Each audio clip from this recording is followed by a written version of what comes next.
खुलुमबाय दिनैहाय मोनसे गोदान बड' सावथुननि पस्टार आरो टीजार रिलिज खालामनाय जागोन बे बड' सावथुननि मुङानो जाहैबाय सिंखाय बे मुभिनि डाइरेक्टरानो जाहैबाय राजा नार्जारी आरो प्रडिउसारा ममता महिलारी बे प्रग्रामाव फैनानै आं दिनैहाय फार्स्ट टाइम बर'नि मुंदांखा एक्टर ओम प्रकाश केरकेटारि आरो एक्ट्रेस हेलिना दैमारी बिथांमोनखौ लोगो मोननाय जादों आरो आङो शर्ट इन्टारेक्शनबो खालामनाय जादों नोंथांमोनहा बे भिडिअखौ जोबजासिम नायलांदो अब्लानो नोंथांमोनहा बे टीजारनि गेजेरजों हमनो हागोन सिंखाय मुभिया माबायदि जागोन सिंखाय सावथुननि फार्स्ट पस्टारखौ रिलिज खालामनाय जाबाय दसे उनावनो टीजारखौबो रिलिज खालामसिगोन जोरदार तालियां हो जाए ऑडियंस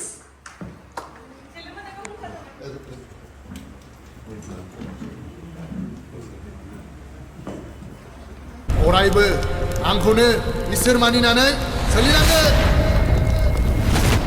आंनि खावरिया माब्लाबाबो नंखाय बाथ्रा बुङा बे सिख्लाया बे गामियावनो दंथारो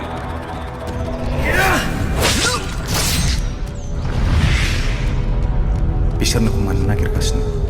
आंखौ मा जाहोननि थाखाय नागिरगासिनो बिनि गुबै जाहोनखौ आंबो मिथिया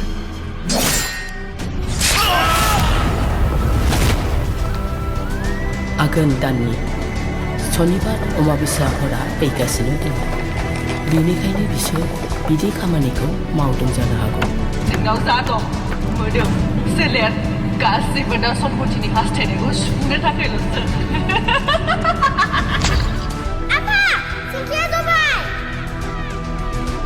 नाथाय जोंनियाव बारा सम गैलिया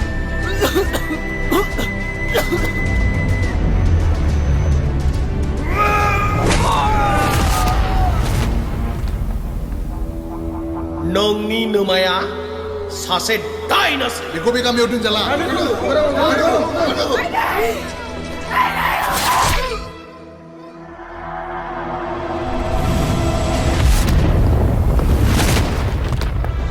सान्थ्रिफोर जय सोहोराव दैमालुनि जय आफा बोराइ बाथौनि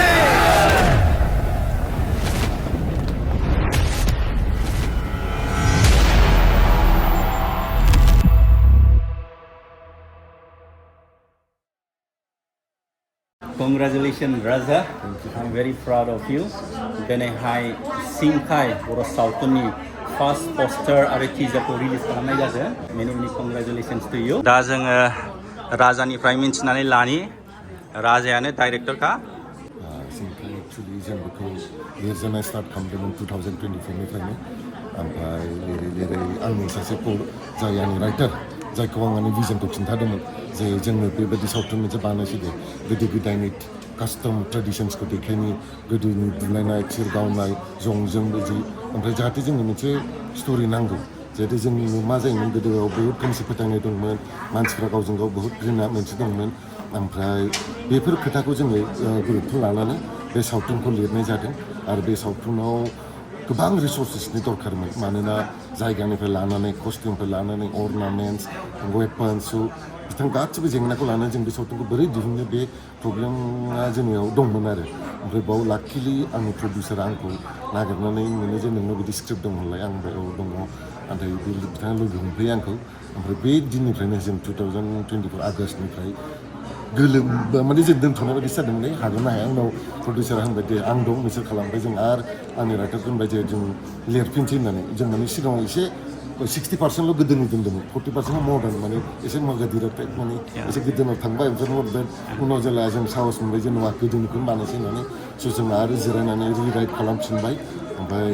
लाकिलि 3 मासनाव जों नभेम्बर 15निफ्राय सिंखायनि शुटिंखौ लानाय जादों स' बेनोसै आरो बेनि स्क्रिन राइटारा सोरमोन बिनि स्क्रिन राइटार जाबाय सानसुमा बर' बिथाङा त्रिपुरा NSTनिफ्राय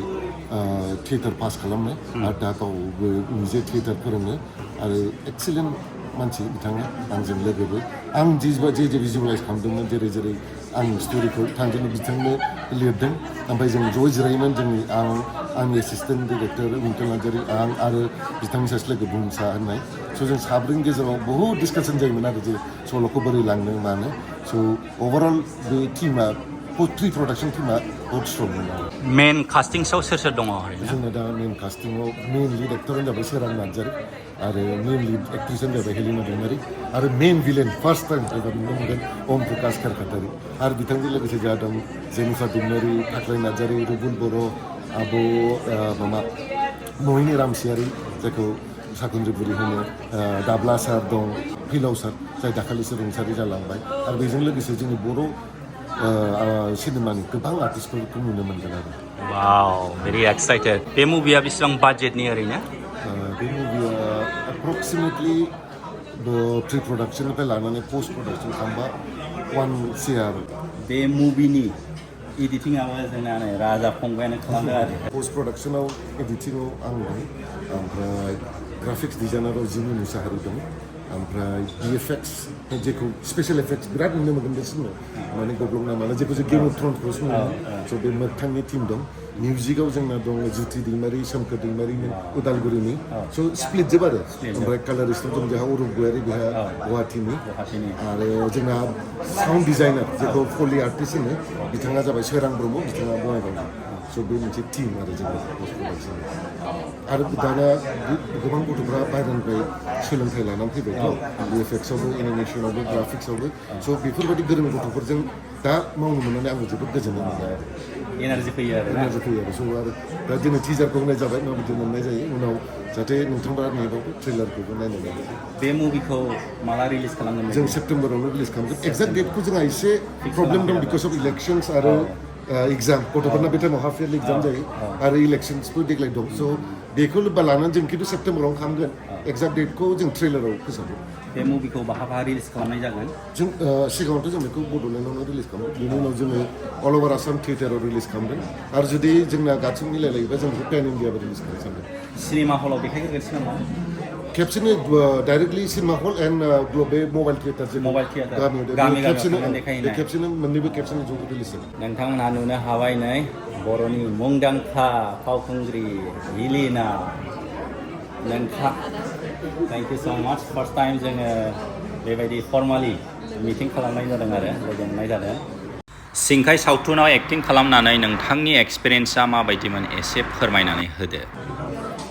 सिंखाय सावथुना आंनि बिराद क्ल'ज टु माइ हार्ट आं बिराद मोजां मोनदों सिंखाय सावथुनाव खामानि मावनानै आरो बेनि थाखाय आङो गिबियावनो सारन्थाइ प्रडाक्सन आरो जोंनि प्रडिउसारमेन बिथांनिसिम रोजा रोजा साबायखर आंनो बे अपरचुनिटिखौ होनायनि थाखाय आरो डाइरेक्टर राजा नार्जारी सार बिथाङाबो आंखौ बे सिनेमायाव कास्टिं खालामनायनि थाखाय रोजा रोजा साबायखर बिथांमोननिसिम बयनिसिम आरो बे सावथुना गुबुन सावथुननिख्रुइ आंनि थाखाय डिफारेन्ट आरो नोंथांमोनाबो जेब्ला बे सावथुनखौ नुनो मोनगोन रिलिज जागोन अब्ला नोंथांमोनाबो मिथिनो मोनगोन जे नंगौ बे सावथुना गुबुन सावथुननिख्रुइ एसेबाबो डिफारेन्ट मा रल मोना ओरैनो सुंद'यै फोरमायनो हागोन नामा आङो बेयावहाय लिड रलखौ खालामगासिनो आरो जोंनि बर' आइजोफोरा माबायदि थायो माबायदि गाननाय जोमनाय आरो आं सासे बर' आइजोखौ रिप्रेजेन्ट खालामदों बे सावथुनाव आसा खालामबाय नोंथांमोनहा बे सिंखाय सावथुनखौ नायगोन आरो गासैबो स्ट'रिखौ मिन्थिनो हागोन नायबासो मिन्थिनो हागोन दे दाथ' फोरमायजोबनो हाया जुदि खिन्थाखायोबा इन्टारेस्ट बायगोन एनिवे थेंक इउ स' माच एन्ड कंग्रेचुलेसन टु इउ नोंथांमोनहाथ' बयबो सिनायखायो सारखौ सारा इउनिक रल खालामदों आरो बे सिंखाय सावथुनावहाय मा रल मोना एसे फोरमायना होदो फार्स्टआव सारन्थाइ प्रडाक्सनसिम रोजा रोजा साबायखर थाबाय मानोना बे सावथुन आंखौ होनो थाखाय देग्लायनि सावथुनाव एक्सुवेलि एक्सट्रा एसे आं थारमाने एसे इउनिक टाइपनि मोनसे रल मोनदों थ' आं प्रडिउसारखौ आं थेंक इउ होनो नांगोन आरो जोंना डाइरेक्टर राजा दं थ' रलखौ खालामनानै आंना बिराद माने ओरैनोथ' अनेक खालामबाय माने खिन्थु मालाबाबो आं नेगेटिभ रल खालामफेराखैमोन नाथाय देग्लाय चान्स मोनबाय थ' नायदो माबायदि मोना जेनेबा बे नेगेटिभ रल खालामनानै एक्सुवेलि आर्टिस्ट हिसाबाव सब रलखौनो एक्सुवेलि खालामनो मोनबा बे आर्टिस्टनि थाखाय प्लास पइन्ट थ' एक्सुवेलि नेगेटिभ रलखौ आं खालामफेराखैमोन नाथाय देग्लाय आंना मोनसे गोदान मोनसे एक्सपिरियेन्स माने मा होनो खालामनानै आं माने आंनि एक्सपिरियेन्स मोननाय जाबाय थ' नायदो रायजोफोर मोजां मोनगोन आलफ्रेडनि आं एक्सुवेलि आलफ्रेडखौ फल' खालामनानै थायो अनेक नलेजेबोल बे अनेक जोंनि माने इनफरमेसनफोरखौ होबाय थायो बेनि थाखाय आरोबाव जे जोंनो मोजां इनफरमेसन होबाय थायो thank you sir thank you सिंखाय सावथुननि प्रडिउसारानो जाहैबाय ममता महिलारि बिथांनि नाजानायजों दिनै बे सिंखाय सावथुनखौबो जोङो नुनो हासिगोन जोबोद गिदिर कन्ट्रिबिउसन जोंनि बर' हारिनि थाखाय मानो होनबा बेफोरबायदि हाई क्वालिटी प्रडाक्शननि जोंनाव बारा नुनो मोनथ'वाखै आरो प्रडिउसारफोर गैया नोंथाङा मा गोसो जानानै बे सिंखाय सावथुनखौ प्रडिउस खालामनो गोसो जाया आसलते आं एसे माबाजों रिलेटेड उन्दैनिफ्रायनो आंहा मोनसे एसे फिटनेस दंखायोमोन खिन्थु आं दाबसेयाव थानायखाय आंहा मोनहाया आरोखि खिन्थु गोसोआव ओरैबायदि जायोमोन आरोखि गासिबो नुयो जोंनि सिनेमायाव खिन्थु जोंनि गोदोनि जिनिसफ्रा गोमालांजोबसै बेखौ मारै माने दोनलांनो एसे खमसे खम गथ'फ्रा एसे मिन्थिथों मा खालामनांगौ सानबाय थानायावनो थागथिग राजाखौ लोगो मोनबाय ओमफ्राय राजानि स्ट'रिजों जोंनि बे माबाया एसे आंनि साननायनि माबाया एसे मिलायबाय आरोखि थ' एफा गिदिर अपरचुनिटि आं हगारनो हाया बे प्रडिउसारनि खोथा नङा आंनि साइलेन्ट गोसोआव थानाय मोनसे हांमा दंमोन आरोखि जे आं जोंनि गोदोनि नुबोनाय माइ गायनायानो जा सौनायानो जा फिसा फिसा अजा खालामनाय गथ'फोरखौ फेदेरनाय ओमफ्राय जोंनि संसाराव माबायदि आखु दंमोन बेफोरखौ माइ गायनायानो जा सौनायानो जा बेफोरबायदि फिसा फिसा जिनिस बाट बिराद नांगौ आरोखि बेफोरखौ गथ'फ्रा मिथिला नालाय थ' बे सिनेमाजों पुरा अरिजिनेल माबाखौ देखायनो सेस्था खालामो जोङो दा गोबांथार कस्टिउम्स नुनो हादों बाहाय आइजेंफोर माखासे बेखौ मारैहाय कालेक्सन खालामा बहानिफ्राय मोना कालेक्सनाथ' अलरेडि आंनि साबकनसियासआव दंखायोमोन नालाय आं आबैनि आबै बयखौबो आङो माबाबाय थाखायोमोन बेखायनो आंहा बिराद क्रेजि आरोखि गोदोनि जिनिस कालेक्सन खालामनो बे मोनसे आंनि बिराद प्लास पइन्टबाबो माने बाहायनाय जाबाय खिन्थु खफ्रि गोदोनि गोलाव खफ्रि आं गोदो नुबोदोंमोन बेफोरखौ बानायनाय जादों आरो एकदम न' स' गासिबो गोदोनि माबाखौ बानायथारनाय जादों पुरा गोमालांजोब्बाय नुलानो दा बे गासिबो नुजोबगोन आरो बे सिंखाय मुभियावहाय थेंक इउ स' माच मेम आसा खालामबाय नोंथाङा बेबायदि हाई क्वालिटी मुभिसफोर दिरुननायाव बेबायदिनो प्रडाक्सन खालामनायाव हेफाजाब होगोन होननानै दा नोंथांनि थाखाय जोङो मोनसे आरोबाव बर' सावथुन हाई क्वालिटी बेखौ नुनो मोनसिगोन आरो रोजा साबायखर बावनाय जाबाय सिंखायनि स्क्रिन राइटारानो जोंना फंबाय एसे फोरमायना होदो नोंथांनि नाम बबेनि आरो इडुकेसनफोरखौ बाहा खालामा खुलुमबाय आंनि मुङा सानसुमा बर' आं तामुलपुर बाङालिपारा गामिनि एक्सुवेलि आं सासे theatre artist script writer and theatre director आङो National School of Drama TI विं त्रिपुरानिफ्राय 1 इयार सार्टिफिकेट चिल्ड्रेन थिएटाराव खालामदों बेनि उनाव MA खौ खालामदों आङो त्रिपुरा सेन्ट्रेल इउनिभार्सिटिनिफ्राय पारफर्मिं आर्ट्स ड्रामाटिक्सआव बेनिफ्राय दायो आङो थिएटाराव मेनलि खामानि मावगासिनो दं amateur theatre not mobile theatre amateur थिएटाराव दासिम आङो 35टा माने 35टा नाटक गाबाय मा थिएटारजों लोरगि थिएटार ग्रुप आंनि गावनि दं मोनसे राजखुमब्रि आङो नाजागासिनो दं बेखौ लानानै सोलिनो ओमफ्राय जिरसं थिएटार गुवाहाटी बा थिएटार बेबायदि एसामिस थिएटारबो गायो एसामिस बांला ककबरक बर' हिन्दी एन्ड इंलिश टटेल 6 लेंगुवेजाव 6टा लेंगुवेजाव खामानि बर'खौबो रोंगौ औ बाङालिखौथ' सिन्था गैला बेनिफ्राय दा नैबे आंनि बर' सिनेमायाव फार्स्ट खामानि स्क्रिप्ट राइटार बिनि सिगाङाव आङो भाइबान्दायाव एक्टिं खालामखांबाय जौबने आमनि करे 2आव एसे खामानि मावदों दा मिउस होननाय मोनसे मुभियाव एसे खामानि मावदों दा बयबो अनसायनायखौ लुगैदों आरो एक्सुवेलि आङो राइटारनिख्रुइ मोजांसिन एक्टर माने एक्टर बाट एक्टिंखौ माने खाबु मोनथ'वाखै उपाय गैयिनि आं थारमाने स्क्रिप्ट राइटिं खालामनो गोनां जादों आरो नोंथांमोनहाथ' खोनाखाबाय फंबायनिफ्राय डाइरेक्टरफोर प्रडिउसारफोर अन्नानै एसे स्कप होदो बिथाङा जोबोद मोजां and scripter promising actor, very promising actor. Promising actor I'm very promising actor. आङो एक्टिं खालामनो थाखाय जेसेबां खस्थ' खालामनो हायो आं खालामनो हागोन। ओंखाम जुदि सप्तासे जानाङा होनो रुटि गांसेल' जाना था होनबाबो आं जागोन। वाव नोंथांमोनहा खोनाखाबाय Promising actor. फंबायनिफ्राय चान्स होबानो जाबाय डाइरेक्टरफोर प्रडिउसारफोर कंग्रेचुलेसन Thank you, sir. ओंखाम मोनजानो नागिरबाय नै जोंना जोहोलावफ्रा नै बा ओंखाम ओंख्रि रानदों अमा बेदर जानोसै एसे दै होना होदो फंबाय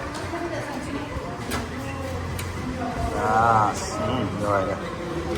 बा नै दाउबो दं आरो नै नाबो दङ नाजों मैथाजों दे जाजोंसै मा मोनो होदो लगायजोबगोन दे ना